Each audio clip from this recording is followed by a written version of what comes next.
Shalom semuanya. Apa kabar nih kalian? Tentu saja jawabannya adalah Yesus luar biasa.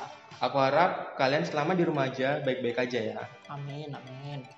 Hari ini di video ini kami berdua akan menjelaskan tentang organisasi Mika. Wah, organisasi Mika itu organisasi apa ya Kak Yosi? Organisasi Mika itu adalah organisasi keagamaan. Keagamaan yang punyanya Katolik berarti? Iya, benar banget. Kalau yang lain ada apa aja Kak Yosi?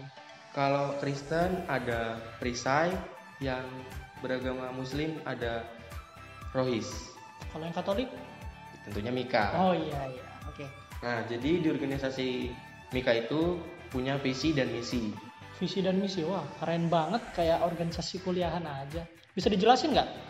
Jadi visi Mika itu mengembangkan siswa-siswi Katolik di SMA YPK untuk mewujudkan iman kepada Yesus Kristus, mampu membangun persaudaraan sejati dan terlibat dalam pelayanan kasih di sekolah maupun di luar sekolah. Itu visi ya. Visi itu adalah ide-ide yang ingin dicapai ya. Terus misinya gimana tuh? Misi kan adalah cara untuk mencapainya. Misi Mika itu ada 3. Yang pertama, menjaga dan meningkatkan komunikasi para anggota Mika. Berarti kalau misalnya Mika ini punya program kerja ya? Punya program kerja kan? Ya. Berarti kalau Mika punya program kerja, ini benar-benar dikerjakan sama-sama. Ya. Dengan komunikasi yang baik, jadi nggak ada yang kerja sendiri gitu. Lanjut misi yang kedua. Misi yang kedua ada meningkatkan eksistensi Mika di lingkungan internal dan eksternal SMA YPK. Oh, eksistensi ya. Jadi maksudnya supaya orang tahu kalau Mika ini juga benar-benar organisasi kerohanian. Ya. Misalnya bisa dikasih contoh nggak Kak? Misalnya kita melakukan baksos. Oh iya, baksos. Kepada warga-warga di sekitar gereja. Betul. Ya udah cukup jelas sih yang kedua. Yang ketiga gimana? Yang ketiga, mengikuti kegiatan-kegiatan yang mampu menambah keaktifan seluruh siswa-siswi dalam pelayanan. Oh, pelayanan ya. Berarti maksudnya di sini adalah anggota Mika ini diharapkan bisa menjadi siswa-siswi yang aktif di gereja. Iya, bisa. Itu contohnya untuk usianya ya berarti. Ada apa aja tuh organisasi yang bisa nampung para siswa-siswa yang di Mika ini? Nah, di usia remaja ini, organisasi yang kita bisa ikuti di dalam gereja adalah pertama ada Miss Dinar, ada Leo G. Maria, ada OMK. Sebenarnya masih ada banyak yang lain sih, tapi itu yang paling umum dan harapannya dengan adanya visi dan misi ini, anggota Mika semuanya bisa menjadi siswa-siswi yang diharapkan di visi misi tadi. Nah, kita sekarang mau jelasin struktur organisasi Mika. Jadi, yang pertama adalah pelindung. Ya, pelindung kami adalah Pak Dr. Andes Rakim selaku Kepala Sekolah SMA Yayasan Pupuk Kaltim. Untuk pembina organisasi Mika adalah Bu Lucia Susi Elianti. Mungkin kebanyakan dari kalian sudah tahu juga Ibu Lucia itu yang mana. Untuk ketua saya sendiri Georgius Noval Purnama. Sekretaris dipegang oleh Ludovicus Adi Prabasworo, bendahara dipegang oleh Dian Lintara Rasandria, si liturgi dipegang oleh David Maria dan Aprilianus, si pubdoc dipegang oleh Maximilianus Rafael Sangga. Ini tentunya adalah struktur yang sudah berjalan selama 1 tahun ajaran kemarin. Nanti pada saat kalian masuk ke SMA, tidak akan butuh waktu yang lama, struktur-struktur itu akan berganti.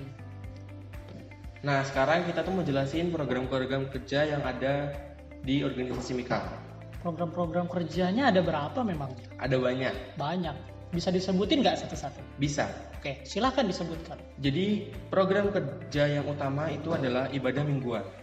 Kegiatan ini bertujuan untuk mengisi waktu dengan beribadah bersama dan mempererat kebersamaan anggota Mika. Ibadah ini dilaksanakan setiap minggu. Biasanya tempatnya di mana itu Kak kalau ibadah mingguan? Ibadah minggu itu tempatnya fleksibel. Bisa di rumah teman-teman, bisa di gereja, ataupun bisa di sekolah. Berarti kalau di rumah teman-teman bisa makan-makan dong? Bisa. Oh ya, jadi datang ibadah mingguan ya biar bisa makan-makan. Lanjut tuh. Program kerja yang selanjutnya itu ada bakti sosial atau baksos. Baksos merupakan kegiatan menyalurkan bantuan kepada umat di sekitar gereja yang membutuhkan. Oh, jadi ini program kerjanya yang sejalan dengan misi kedua tadi. Ya. Kira-kira ada nggak kemungkinan untuk menjalankan dengan organisasi yang lain? Ada.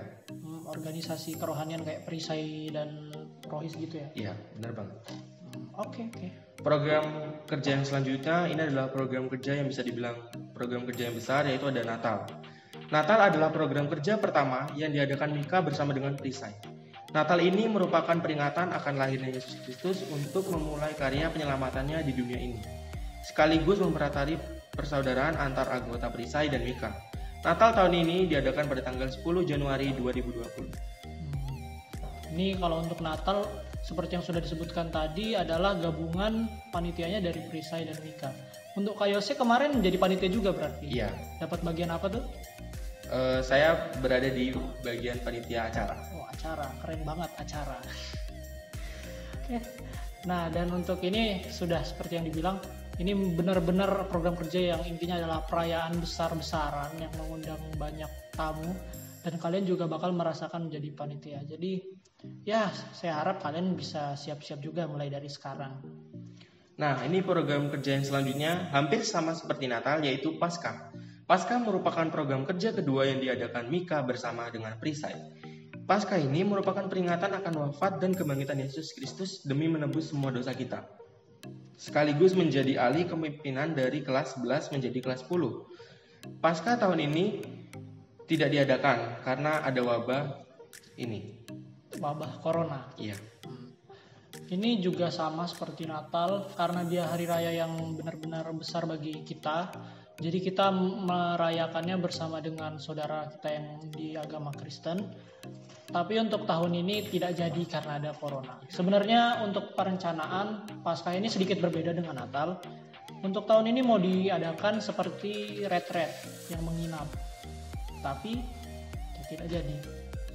Program kerja Mika yang selanjutnya ada ibadah perpisahan atau Romi. Romi ditunjukkan untuk memberikan tanda dan ucapan terima kasih kepada seluruh anggota Mika yang duduk di kelas 12 atas semua kerja kerasnya selama berada dalam organisasi kecil ini. Kegiatan ini berinti pada ibadah, pesan kesan, dan pelepasan. Romi pada tahun ini juga tidak diadakan karena wabah virus corona.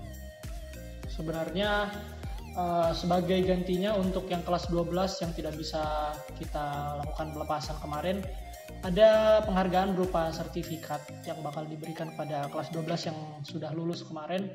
Tapi ini juga masih dalam tahap pengembangan ya Kak Isa. Jadi nanti mudah-mudahan tahun depan bisa dilaksanakan. Oke, ini adalah program kerja yang terakhir, yaitu ada retreat. Kegiatan ini bertujuan untuk meningkatkan ketakwaan sebagai bina iman dan rohani dan mempererat rasa persaudaraan seiman antara siswa beragama Katolik, menyambut siswa dan siswi baru, dan pergantian pengurus Mika. Kegiatan ini mengandung ibadah, materi, games, dan lain-lain. Tahun ini belum ada. Tahun ini juga tidak diadakan karena wabah virus ini. Ya, tahun ini biasanya dilaksanakan bulan Agustus. Iya. Tapi karena ada wabah ini, jadi kemungkinan besar tidak ada. Tidak ada. Mari kita doakan semoga wabah ini cepat berakhir. Amin.